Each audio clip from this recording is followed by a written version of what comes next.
The following is a quick tutorial on Wireless Workbench.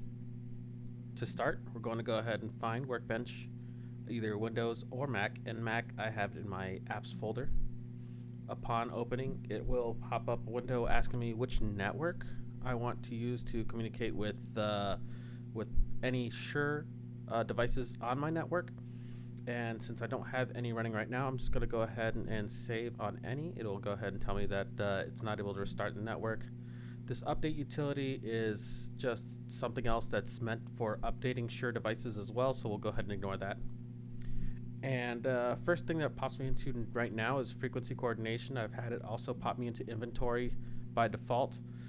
Just to show you here, we have basically everything, every manufacturer in here. There are a few that are not included, like Wizicom and such, but typically we're probably just going to see Shure and Electrosonics popping up on the field. All of our blocks are in here as well, so you can go ahead and actually coordinate all of your frequencies in here if you'd like, and then that will pop into the coordinator as well if you program your frequencies that you currently have in here. The frequency coordinator, the first thing I like to do is go ahead and select all of my frequencies that I have for my inventory and go ahead and stick them in there so that they exist on my field. Right now I don't have any, so you won't see it, but it will pop lines in here where I have my frequencies. The next important thing, if I don't have a spectrum analyzer, or if I do, this panel here where it says spectrum under this tab, TV channels, I'll click this gear, and then right here is where I can type in my local area code where I'm at, 91601 for being at my home, and postal code lookup. I don't know why it's asking me all of this. I'm not going to worry about that, so I'll go back and hit enter, and it's going to give me results for 50 miles radius around where I'm at.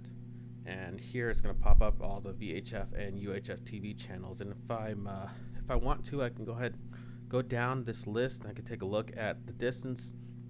If something's ridiculously far away, it probably won't affect what's going on with my show.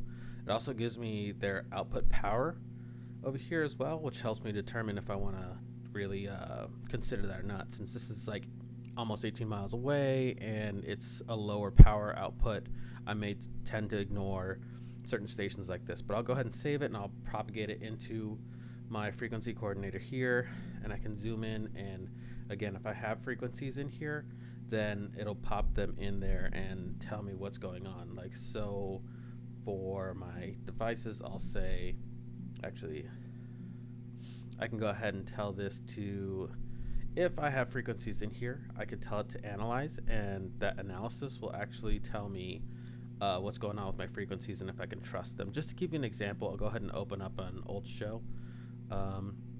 This is actually the frequency coordinator from Paul's show. You can see all of our frequencies in here in blocks 19 and 21. I already have TV channels to exclude here, and those will pop up here as these big red bars here.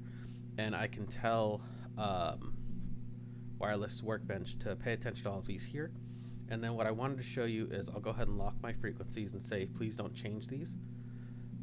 And what I'll do is if I click this Analyze button, I'll go ahead and check mark this as well. And I'll analyze, and it will actually tell me what is having issues, and it will tell me where it's having these issues, and if they're environmental or between channels. So if I start unchecking here, it'll actually tell me what is or isn't a problem according to what the rule is here. So if I wanted to ignore some of these higher,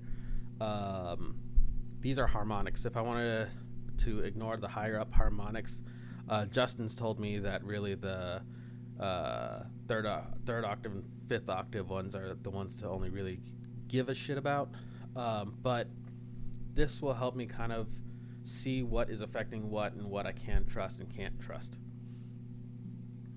But yeah, there's a quick rundown on Wireless Workbench.